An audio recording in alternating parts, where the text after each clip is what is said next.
इसी साल फरवरी 2022 में एक फिल्म आई थी जिसका नाम था गंगूबाई काठियावाड़ी।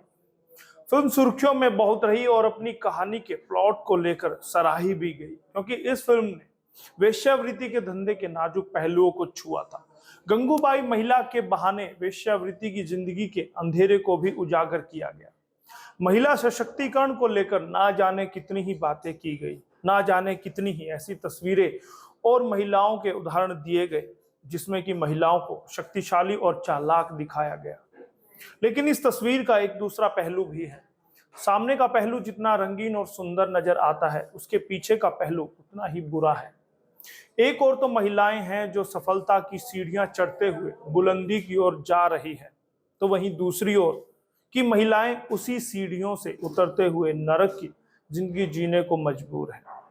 बात कर रहे हैं सेक्स वर्कर महिलाओं की, जिन्हें अक्सर धंधा करने वाली औरतों की उपाधि दी जाती है। तो चलिए ले चलते हैं आपको दिल्ली के जीबी रोड पर, जिसे कि बदनाम गली भी कहा जाता है। जीबी रोड का कमला मार्केट सबसे बदनाम इलाका है। आज के इस एसएनए में हम जीबी रोड के इतिहास और वहां की इस बदनाम गली के बारे में जानेंगे। नमस्कार, स्वागत है एसएनए में, हरियाणा आज का स्पेशल शो एसएनए, जिसमें स्पेशल एनालाइज खबरों का किया जाता है ताकि खबरें आपको समझ आए, खबरों के पीछे की सच्चाई आपको पता चले, खबरों के पीछे का असली मर्म आपको पता चले।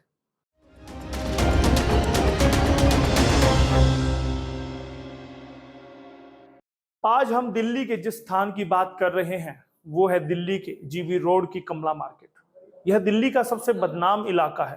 पहले जीबी रोड का नाम गार्स्टिन गार्डन हुआ करता था, लेकिन साल 1965 में इस नाम को बदलकर स्वामी श्रद्धानंद मार्ग कर दिया गया। जीबी रोड का इतिहास बहुत पुराना है। ऐसा कहा जाता है कि मुगल काल के दौरान यहाँ पर कई रेड लाइट एरिया हुआ करते थे और अंग्रेजों के समय इन क्षेत्रों को एक साथ कर दिया गया। उसके बाद इस इलाके का नाम जीबी रोड पड़ गया। सिर्फ देह व्यापार नहीं होता यहाँ। जी हाँ, जीबी रोड का नाम सुनते ही आपके दिमाग में सेक्स वर्कर, वेश्यालय जैसे नाम आने लगेंगे, लेकिन हम आपको बता दें कि यहाँ पर ऑटोमोबाइल और हार्डवेयर की मार्केट भी है। यहाँ पर नीचे जहाँ दुकानें होती है तो वहीं इन दुकानों के ऊपर कोठे चलते हैं, यानी देह व्यापार का धंधा होता है। यहाँ पर दिन के समय नीचे ऑटोमोबाइल और हार्डवेयर की दुकानें खुलती है तो वहीं रात को ऊपर रातें सजने लगती है। 25 इमारतों में 100 से अधिक वेश्यालय। नई दिल्ली रेलवे स्टेशन के पास अजमेरी गेट से लेकर लाहौरी गेट के बीच में इलाके को जीबी रोड कहा जाता है। जीबी रोड पर करीब 25 इमारतें हैं और इमारतों में 116 से अधिक वेश्यालय चलते हैं, जो कि अपने आप में ही चौंकाने वाला आंकड़ा है, क्योंकि महज इतने ही इलाके में अगर 116 वेश्यालय हैं तो फिर सोचिए देश भर का ये आंकड़ा और कितना हैरान कर सकता है। बताया जाता है कि यहाँ पर 4000 से अधिक सेक्स वर्कर काम करने को मजबूर हैं। कुछ वर्ष पहले जो एक रिपोर्ट आई थी उसके मुताबिक यहाँ हर महीने करीब 6 लाख से अधिक कॉन्डोम इस्तेमाल होते हैं। नौकरी का झांसा देकर धंधे में फंसाई गई लड़कियां। बड़ी बात तो यह है कि यहाँ पर लड़कियां अपनी मर्जी से यह धंधा नहीं करती, बल्कि कईयों को तो नौकरी का झांसा देकर यहाँ के कोठों पर बेच दिया गया। जब तक लड़कियों को यहाँ की हकीकत का पता चलता है तब तक तो बहुत देर हो चुकी होती है। यहाँ पर मजबूर और गरीब परिवार की लड़कियों को बहला फुसला कर लाया जाता है और कोठे पर बेच दिया जाता है। ऐसा ही एक मामला साल 2019 का था, जिसमें पश्चिम बंगाल की ग्रेजुएट महिला को अच्छी नौकरी का झांसा देकर कमला मार्केट से जीबी रोड पर बेच दिया गया। नेपाल और बांग्लादेश से बड़ी संख्या में लड़कियों की तस्करी करके यहाँ के कोठों पर लाया जाता है। वर्तमान में एक ही कमरे में कई कैबिन बने हैं जहां पर एक साथ कई ग्राहक आते हैं। लड़कियों को फंसाने के लिए दलाल एक्टिव रहते हैं। यहाँ नर्क से भी बदतर जिंदगी जीती वेश्याएं। जीबी रोड पर काम करने वाली सेक्स वर्कर्स की हालत बेहद ही दयनीय है। यहाँ पर इन महिलाओं को अमानवीय तरीके से रखा जाता है। सेक्स व्यापार के लिए लड़कियों को गुलाम बनाकर रखा जाता है और कई बार पुलिस ने कई लड़कियों को मुक्त भी कराया है। यहाँ पर एक आदमी होता है या एक महिला होती है जो इन वेश्याओं के रेट तय करता है और फिर हर रात के लिए इनकी बोली लगाता है।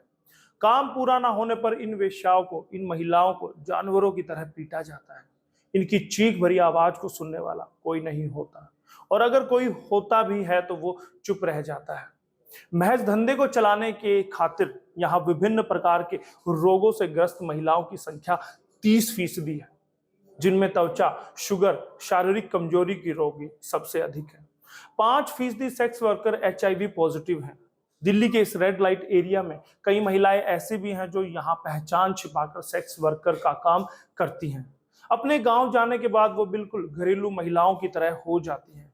उनके घर वालों या पड़ोसियों को उनके बारे में पता भी नहीं चलता। पहली बार मिला वोट डालने का हक। 2018 में जीबी रोड पर रहने वाली सेक्स वर्करों को मतदाता सूची में नाम जोड़ने का हक मिला। उनका नाम जोड़ा गया। 2008 में तकरीबन 1500 महिलाओं को मतदाता पहचान पत्र बनाकर दिया गया। उन्होंने पहली बार 2008 में चुनाव में मतदान भी किया। इन सब घटनाओं को देखते हुए सुप्रीम कोर्ट ने संविधान की धारा 21, जो कि जीने का अधिकार देती है, उसके तहत केंद्र सरकार को सेक्स वर्कर्स को सशक्त करने के लिए योजनाएं बनाने का आदेश दिया था। कोर्ट ने अपने आदेश में कहा कि योजनाओं के तहत उन्हें वोकेशनल ट्रेनिंग देने के साथ साथ रोजगार देने की व्यवस्था हो। सुप्रीम कोर्ट ने केंद्र सरकार से कहा था कि अगर वह देह व्यापार पर नियंत्रण नहीं कर सकती तो उसे कानूनी दर्जा दे दे। रहस्यमयी है जीबी रोड की दुनिया। जीबी रोड के कोठों की दुनिया हमेशा से रहस्यमयी रही। इसके भीतर झांकना आसान नहीं, लेकिन यहाँ के बारे में जितना जानो उतना कम लगता है। यहाँ अक्सर वेश्याएं और उनसे जुड़ी NGO शिकायत करते हैं कि कई मौकों पर पुलिस जीबी रोड को गैर कानूनी तरीके से बंद कर देती है, जिस वजह से वेश्याओं को रोजी रोटी की समस्या हो जाती है। पुलिस उनके कस्टमर्स को कोठों की सीढ़ियां नहीं चढ़ने देती। वहीं पुलिस का आधिकारिक बयान रहता है कि वे सिर्फ लॉ एंड ऑर्डर कायम रखने के लिए जीबी रोड पर पहरा बैठाते हैं। कोठे या कस्टमर से उनका कोई मतलब नहीं होता। उस दौरान किसी का रास्ता नहीं रोका जाता।